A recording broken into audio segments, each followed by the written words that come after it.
Hello friends, সবাই কেমন আছো বলো? আশা করি সবাই খুব খুব ভালো আছো। আর আমিও দেখতেই পাচ্ছ একদম মর্নিং এক্সারসাইজ করছি, মানে আমিও খুব ভালো আছি। তোমরা সবাই জানো আমার ডেইলি ওয়ার্কআউট না করলে মানে আমার মনে হয় যেন কি একটা দিনে করিনি। তো আজকে তোমাদেরকে দেখাচ্ছি এমন কিছু সিট আপ, যে সিট আপগুলো তোমরা যদি এভরি ডে 20 করে 3টে মানে 60 করে করো, তাহলে তোমাদের একদম বেলি ফ্যাট রিডিউস হবেই হবে। বাট এগুলো তোমরা 20 করে 3টে করে সেট করবে। দেখে নাও প্রত্যেক কটা সিট আপ আমি কিভাবে করেছি, তোমরাও সেইভাবে আমাকে ফলো করে করো। প্রথমেই তো তোমরা দেখেই নিয়েছো, আমি যখন বলছিলাম ফার্স্ট স্টেপ, তারপরে দেখো সেকেন্ড পা বেন্ড করে করেছি। আমি 20 করে 3টে করে সেট এভরিডে করি। দেখো বেলি ফ্যাট যদি কমাতে চাও তাহলে সিট আপের থেকে বড় কিছু আর হয় না। সিট আপ করলেই তোমাদের কিন্তু বেলি ফ্যাট খুব তাড়াতাড়ি রিডিউস হবে।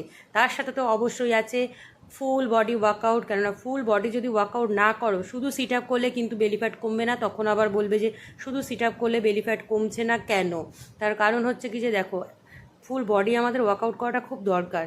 যদি আমাদের ফুল বডি অ্যাক্টিভ না থাকে, তাহলে শুধু একটা ওয়ার্কআউট বা একটা এক্সারসাইজ দিয়ে আমাদের কোনো দিনই বেলি ফ্যাট কমবে না। তো সেই জন্য তোমাদের এগুলো সবই খেয়াল রাখতে হবে।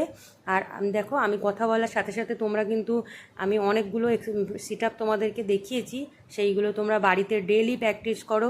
আর অবশ্যই জানিও কেমন লাগলো তোমাদের আমার ভিডিওটা। আর নিয়ম বা কিভাবে করতে হবে সেটা তো তোমরা সবাই জানো, আশা করি সবাই বুঝতে পেরেছো। আর আমার ভিডিওটা যদি ভালো লাগে তাহলে লাইক শেয়ার কমেন্ট করতে ভুলবে না। টাটা।